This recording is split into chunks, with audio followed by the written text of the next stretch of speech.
On the morning of March 27, 1984, the country of Peru woke up expecting an ordinary morning.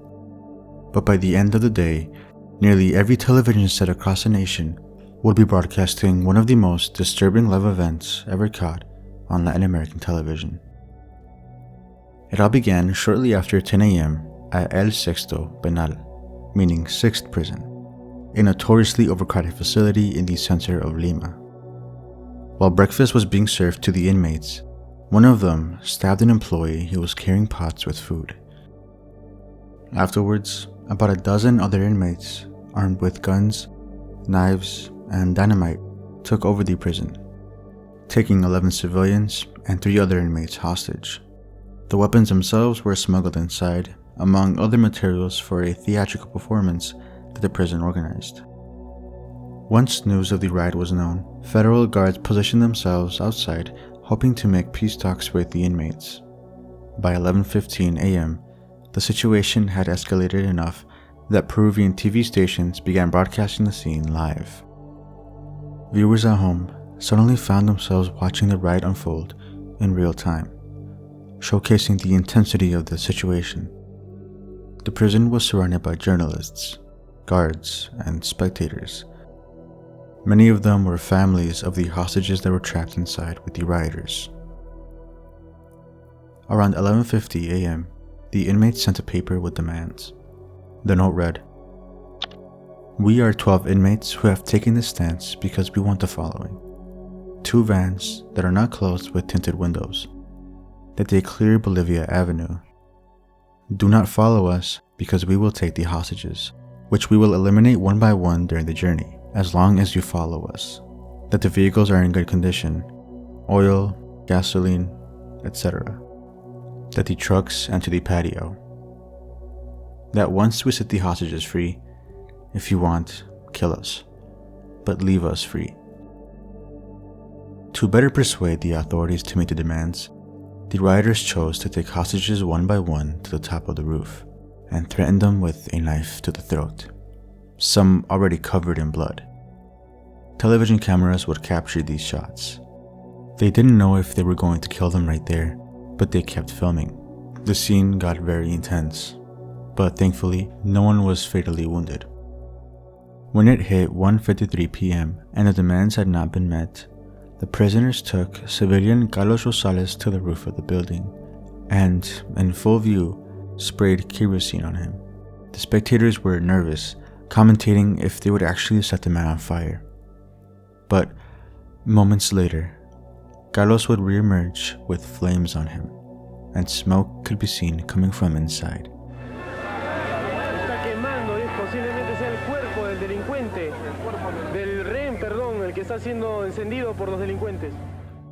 The prisoners set the man free, and Carlos crawled outside, who was rescued by federal guards and transferred to the hospital. He would die 2 days later from his injuries. It was clear now that these inmates were willing to kill all of the hostages if this demand wasn't given to them. And we would get another glimpse of this about an hour later when they took civilian Rolando Farfan to the roof. They put him in a position where his back was facing the camera and he was facing them. Unbeknownst to everyone though, the inmate had a revolver in his hand, aiming right at him. Without any hesitation, he was shot right in the abdomen while pleading for his life. The prisoners had previously told the guards that if they didn't get their trucks by 3 p.m., they would kill someone else. They didn't get their truck, and this was the unfortunate consequence. He later died from his wound. Towards the end of the afternoon, at 6 p.m., civilian Walter Corrales managed to escape hold of inmates while he was being transferred to the roof, likely going to receive a similar treatment as the previous ones. In his attempt, he was stabbed several times in his leg and shot point blank in his waist, but ultimately escaped and survived. By nightfall, after a whole day of negotiations, demands, and blood, at 9:50 p.m., the federal guards informed the rioters that they had agreed to give them their truck and brought in a police van. But as soon as the van entered the prison, the electricity to the building was cut off, and in a Trojan horse fashion, guards came out of the van throwing tear gas and opened fire on the rioters, joined by the snipers who were stationed all day on the walls. The operation was a success, with very few civilian injuries, except an inmate who was beheaded by the rioters.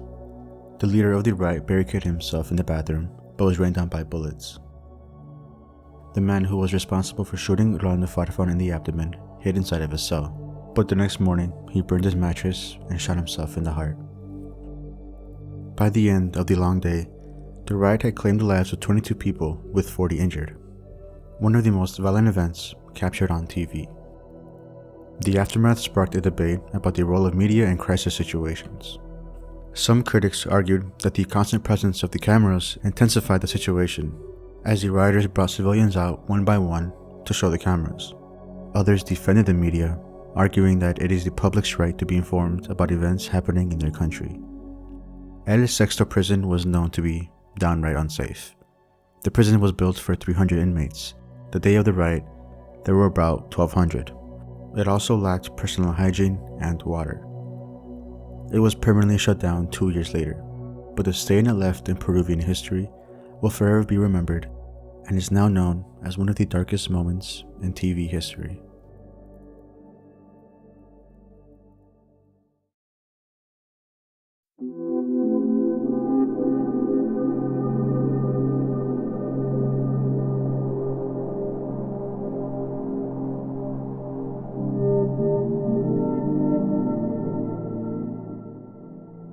Monday, July 6, 1998, Guatemala City. The nation would capture one of the most terrifying events in TV. It starts with this man right here, named Jose Hernandez Martinez, wearing all black with sunglasses. Jose was a murderer, and he had escaped custody while being escorted to court. While in the building, he asked to go to the bathroom. No one knew how, but he managed to get a hold of a grenade.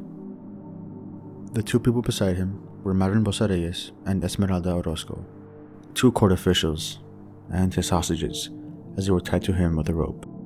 Jose told officers that if they didn't provide him with a card to cross the border, he would blow himself up, along with both hostages. And you see, the police couldn't do anything to stop him. He had already pulled the pin, and once he would let go of the grenade, there was no way of stopping it. So the police couldn't shoot him, and he couldn't let go. Reporters caught wind of the situation and rushed to capture the crisis live on TV, not knowing what the outcome would be. And you can see in the broadcast that the hostages remained calm throughout the situation, despite the terror they were feeling. You could even see it for a bit in Esmeralda's face, realizing she could die at any moment. Hours passed, the day turned into night, as the police tried to convince Jose to surrender and let the hostages go. But he refused, and grew more impatient, yelling, "I want the car. Do you not want to save this lady too? Well, I don't want you to save me. I can kill her with this." Jose then waved the grenade around as he got visibly angry by the second. It was a moment of agony for the hostages. Jose had already committed homicide before, so he had nothing to lose. And suddenly, Jose walked himself and the hostages to the middle of the street and shouted at the officers to shoot him, obviously trying to get attention and to play with them. He would take this one step further when family and friends had no choice but to watch as he placed a grenade near Esmeralda's neck. The police had no other option but to provide Jose with a police car. They also provided him with a driver, but only if he agreed to let one of the hostages go when he was near the border. Jose agreed and promised to let the other hostage go if they gave him a loaded weapon. The truck took off, headed to El Salvador. The next morning, the standoff continued with the police and Jose near the border. He was hesitant to keep his promise, but negotiators pleaded with him, and after some time, Marvin, the male hostage, was released. But there was still Esmeralda trapped with him. The police had no other option. They needed to get her out of there. But they also couldn't risk giving the man a weapon and letting him go, so they came up with a plan. One of the officers approached the vehicle and laid out his gun through the window to give to Jose. But the officer held firmly and didn't immediately give him the gun.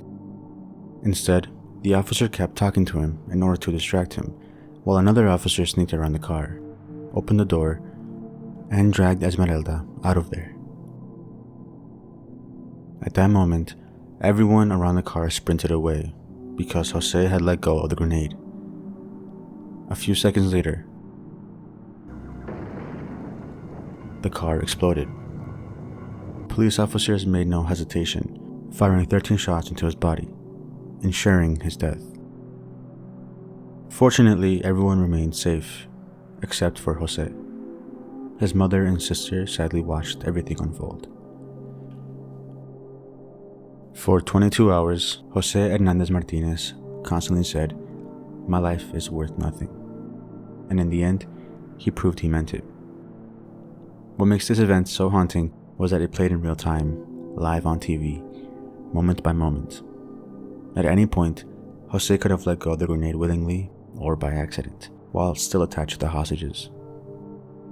And people watching would have seen a much worse outcome.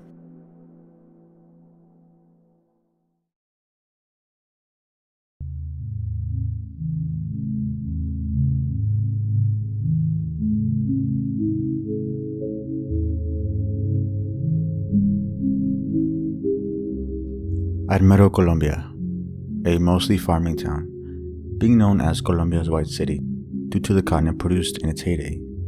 But not only cotton, rice, coffee, and many more crops. The reason was that it was incredibly easy to grow plants due to the rich soil that the city sat on, thanks to its convenient location. You see, the city was right at the base of a volcano. In the beginning of 1984, scientists observed an increasing level of seismic activity near the volcano, Nevado del Ruiz. They figured this was an early sign that the volcano was due to erupt.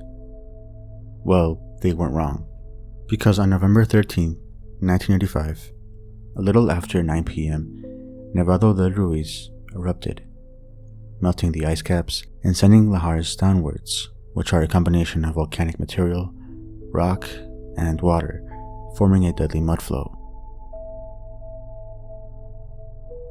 The first pulse, traveling 13 miles an hour, completely enveloped most of Armero, killing as many as 20,000 people. The second and third pulse destroyed the buildings. What resulted was a horrible tragedy. Thousands of people covered in mud, neighborhoods completely destroyed, and an immense loss of life, killing nearly 75% of the population. But I'm not here to discuss the whole tragedy. The eruption would cause one incident in the city that impacted the lives of millions. There was a little girl that lived in Armero.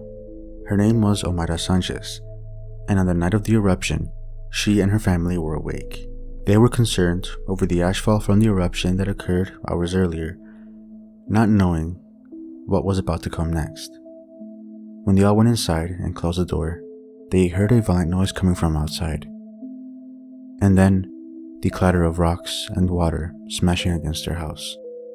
In a matter of seconds, the door broke down, and the house collapsed. Omaira passed out for a little while. When she woke up, she wasn't able to move at all, because she was trapped under the debris. After waiting all morning and afternoon, she managed to slip her hand through a crack in the debris and called out for help. Luckily, rescuers spotted her and were able to clear the cement around her. Very carefully, they tried pulling her out, but the rescuers realized something horrible. Her legs were trapped in concrete, and every time they tried to pull her, water pooled inside, meaning if enough time passed, she would drown, so they put a tire around her body, so she would float up. Eventually though, the water rose up to her neck. When divers went underwater to check on her legs, they found that they were trapped under a door made of bricks.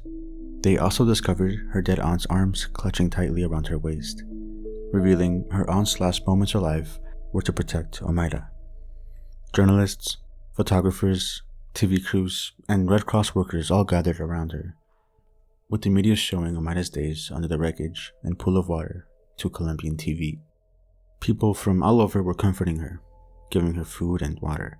Eventually, her eyes became red, her face swelled up, her hands became white, and she hallucinated being late for school, saying, oh my, today was a math exam. I'm going to fail this year." The school was actually destroyed.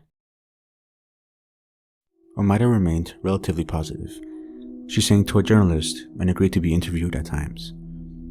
After some time, she didn't feel pain in her legs anymore, and said, "I feel cold." But as more time passed by, she became scared.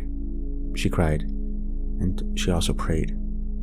Rescue attempts were made over and over, but there was nothing they could do. The only other option they had was to amputate both of her legs, but they didn't have the resources available to deal with the aftermath.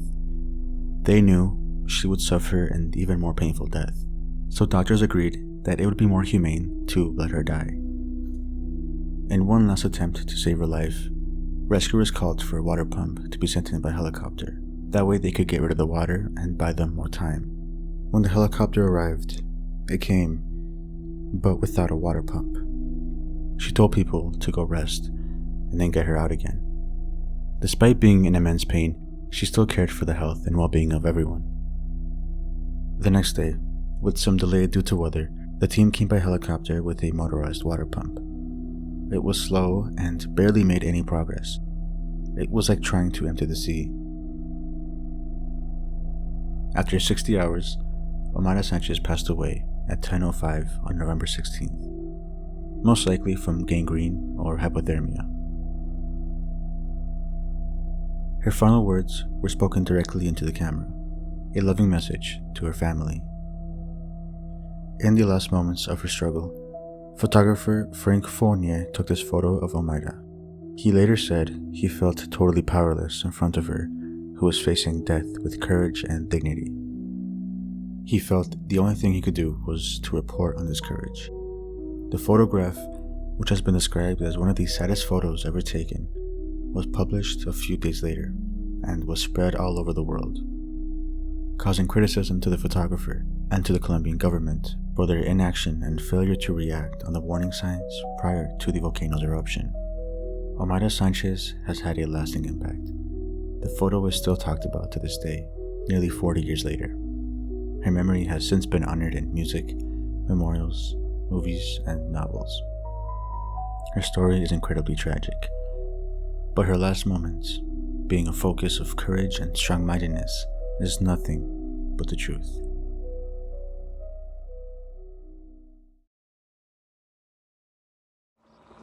Se pasa en todos los noticieros. Tú ánimo que ya verás cómo te sacan enseguida. Ay, quiero decir unas palabras. ¿Puedo? Sí, dilas. Mamá, si me escuchas, yo creo que sí. Reza para que yo pueda caminar y esta gente me ayude. Mami, te quiere mucho. Mi papi, mi hermano y yo. Adiós, madre.